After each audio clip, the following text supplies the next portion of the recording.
graffiti artists challenge common consensus about the value of art and the degree to which any space can be owned.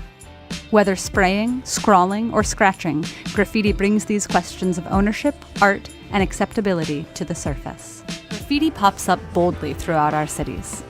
It can make statements about identity, art, empowerment, and politics, while simultaneously being associated with destruction.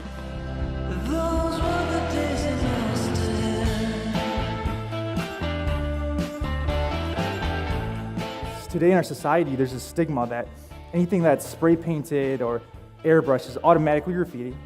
And what's graffiti? It's vandalism, right? Graffiti's bad. It's bad for communities. But I believe that it's just art. You see, airbrushes, graffiti cans are just a tool, just like anything else. It just uses spray and air to paint images. They see my facial hair and they'll see the residue of paint that I have on my fingernails, and they make a judgment, and they think, oh, this guy goes and vandalizes public space. I don't consider my work to be graffiti or vandalism. I consider it to be art. It's about feeling a kind of a surprise and like something's really alive in an otherwise dead space. What interests me is not only the physical existence of the object, but what happened around this object.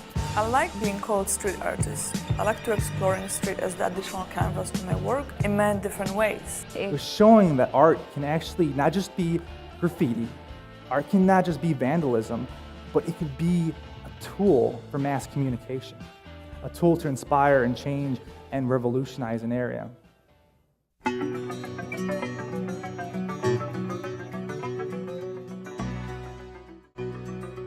Banksy was this cool artist that, for example, he had pictures of George Bush coming out of this huge helicopter, this military vehicle, and then him holding a sign saying applause.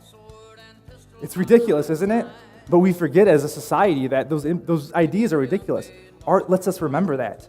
He has a picture of a dove flying over, representing peace with a bulletproof vest strapped on. It wasn't just graffiti anymore. He shared his ideas that commented on political views and satirical views of the world. There's also a rich history of art in our cities and our communities. In the 1920s, U.S. citizens were actually bombarded by ads and advertisements. And they're actually taking back their public spaces, going into places, people like me, people like you, that were defacing public property because they didn't want to be seen by billboards and have these billboard ads bombarding them when people didn't have much money. In the 40s, the greatest generation ever known was saying, I'm here and I exist. Writing Kill Where is here. All of you know this image, don't you? This image is iconic. But did you know this was actually painted by a graffiti artist, a street artist named Shepard Fairey? And he's proof, as a case study, that one single person with little or no political ties, with little or no influence or money as a person, could actually change and affect the democratic election. It can create a revolution, an impact. During World War II, both the Nazi Party and resistance groups covered walls with propaganda. And the Berlin Wall's one-sided graffiti can be seen as a striking symbol of repression versus relatively unrestricted public access. The most important question is absolutely, who does this affect? Why am I painting this here? And what am I trying to get out of my audience? So most of my street art is kind of based on social justice. And on the topic of social justice, going throughout Austin, I noticed lots of calls to action like this one, and political satire such as Willie Nelson for president and weapons of mass construction, which was making fun of George W. Bush's claims that there were weapons of mass destruction in Iraq.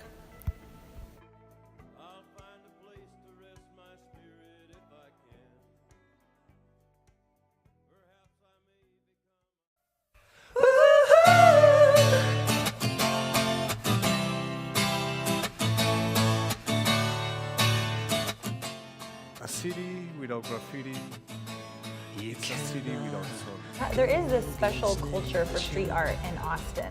How do you feel being a part of that community? Yeah, it's fantastic. But we feel very grateful that the city has been so supportive and that we are able to make a living doing what we love. Yeah, I feel like that is also a testament to Austin, Texas, and really fostering that creative spirit.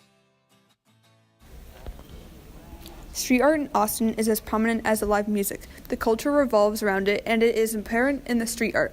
The art serves as city landmarks and popular tourist spots that help foster the aforementioned sense of community and the unique city culture.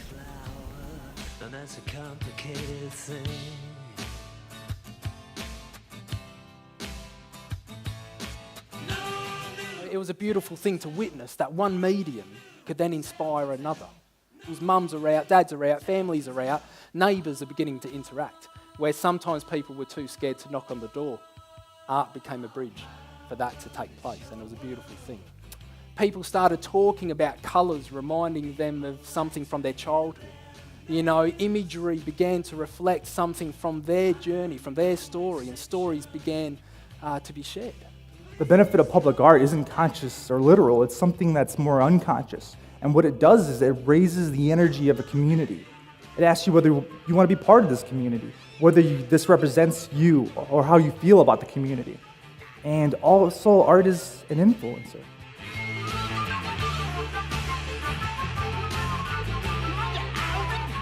That art is not just something that has to exist inside a little room, inside a closet, but art can be something that is an extension of who you are. It can actually give imagery and actually convey a story. So much art, and I always felt it has to be really serious and conceptual and kind of untouchable for people. I don't want to be this kind of artist. You know, Andy Warhol said, art is dead. Or if art is dead, then we have to be Frankenstein. We have to get it out of the galleries and just put it in the cities too, so everybody can see. In an art museum, a blank canvas is art, while in street art, a blank wall is asking to become art. I find myself searching for meaning in museum art, while in street art it's usually more apparent and there is therefore more helpful in fostering a sense of community. And galleries and museums have limited access, where street art is all-inclusive and entirely collaborative.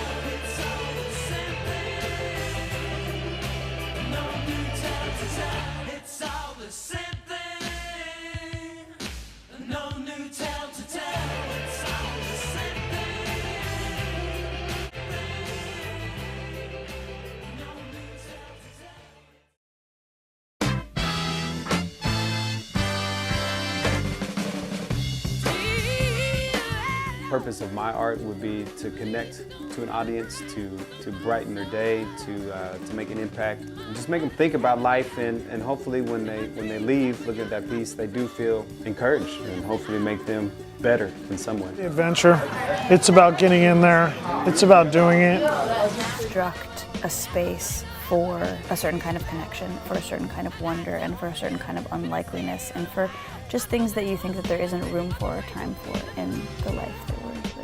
So I painted this mural outside the classroom, and to my surprise, something magical happened.